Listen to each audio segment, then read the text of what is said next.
Declare you're an artist. Yell at the top of your lungs. Be proud of who you are and what you do. It's the most important thing I can ever say to you as an artist. Declare you're an artist. It took me forever to say I'm an actor. I was scared what they would say. How would they respond? Okay, so what have you been in? What movies are you in?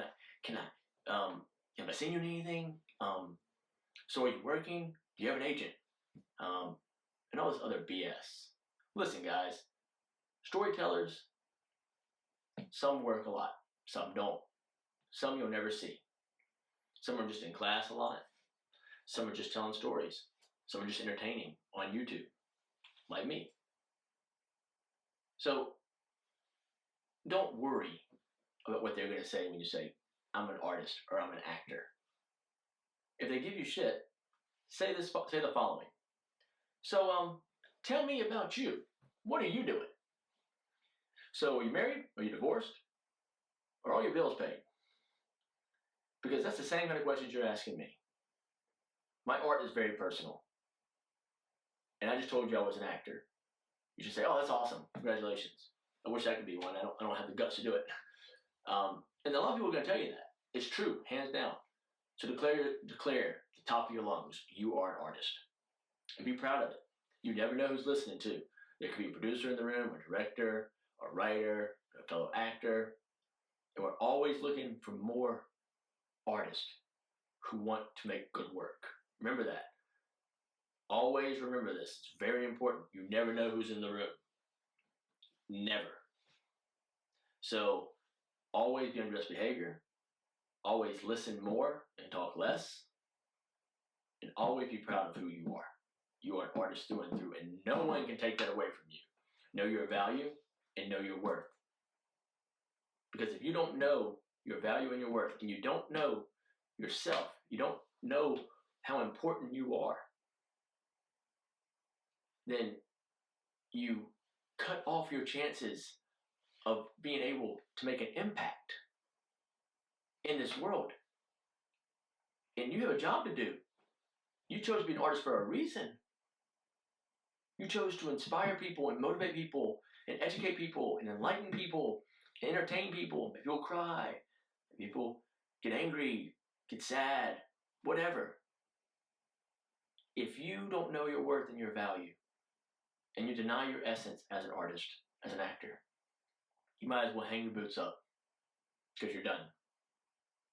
I don't mean to be doom and gloom, but if you can't declare with the soul of love that you are an artist, that you are an actor, then there's something dead wrong.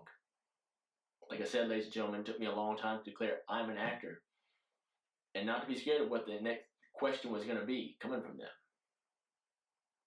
If I have to be an intellectual smartass, I will be an intellectual smartass. And I will put them in their place. My art is personal to me. Your art is personal to you. Honor it, cherish it, and respect it.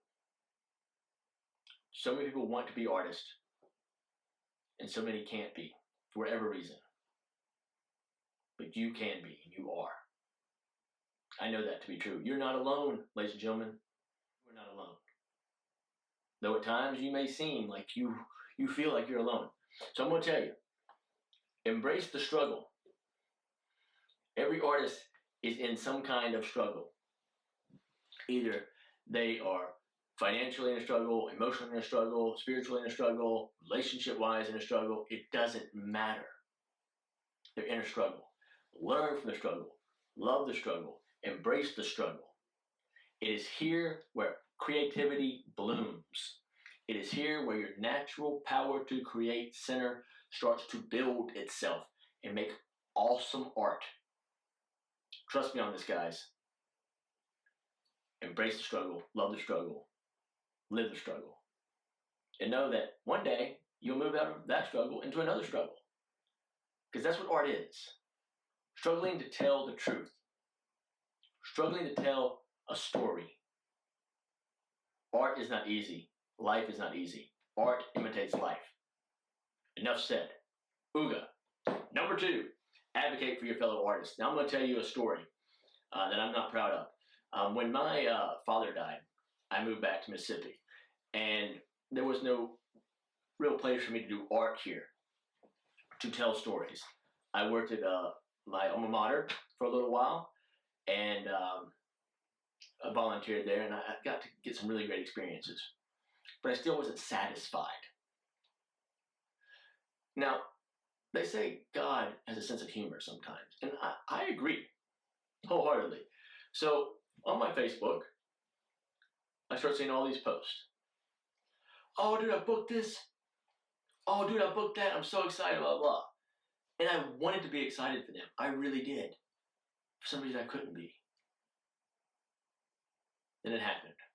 My friend who I have known for the longest time, who I was an advocate for, who I respect, who I know is going to do great things in this artistic industry that we live in and that we love, called me and said, David, I finally did it. I booked a role in a feature film. Now, I should have responded, hell yes, that's awesome, kick ass, take names. But I didn't respond that way. No, I asked too many damn questions. I want to take the time here to tell that guy, because he knows who he is, because he is one of my closest, dearest friends, and one of my personal arts advocates. 2016 is your year, brother. And I wish I would have responded in a totally different way. You are awesome, you are amazing, and you are so skilled. And all the work you have put in is going to pay off in 2016. You can take that to the bank. Ouga. So, the next domino to hit, about 2 weeks later, I get a call from a good friend of mine who was a tugboat captain on the Mississippi River.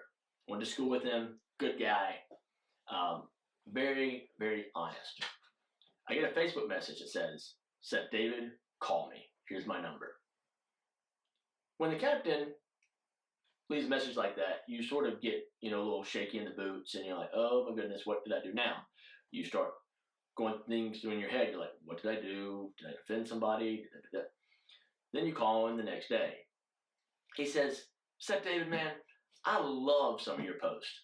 They're so uplifting. I'm working on the Mississippi River. It's a mean, cruel river sometimes. And reading your post, man, they're inspiring. Wow. I was taken aback. And then he comes in with the left hook. Bam! He says, but this dark stuff you're writing, that's got to go. We're concerned, and we're curious. We're very curious. Is there something wrong with you? Do you need help? We know you're going through some tough times. How can we help you? When an artist hears the words, we are concerned, the artist automatically puts up red flags.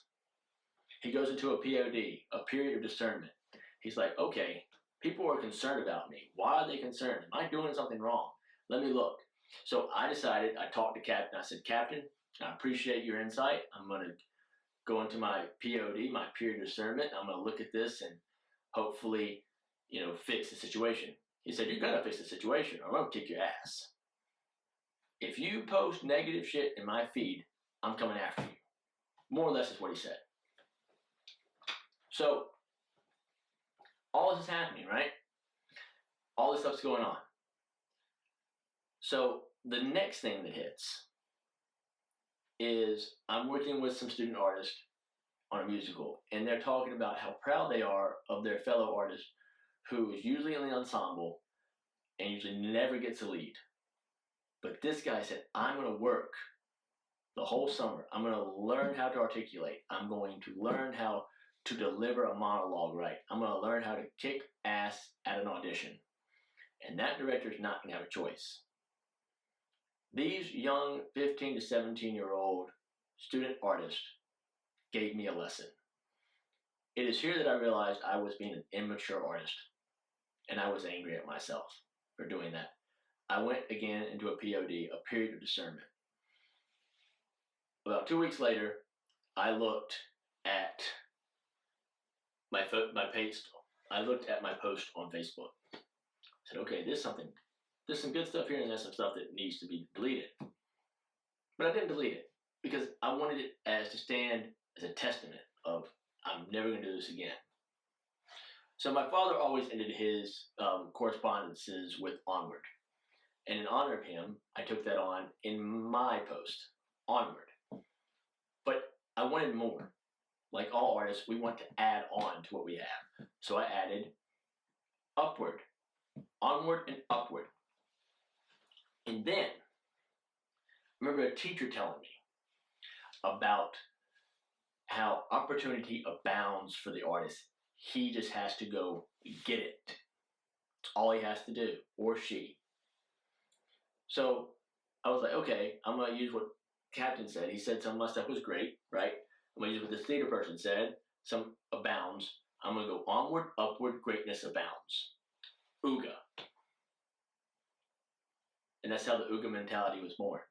And I can't thank the captain. I can't thank my dear friend, who was my advocate for a long time, enough. Because without these two guys and without those people in that theater that day, I would never have gone to my POD, my period of discernment, and figured out this is what I need to do to further my artistic career, to further my existence as an artist. So I want to thank you all for being there for me. You have meant the world to me, and you continue to mean the world to me.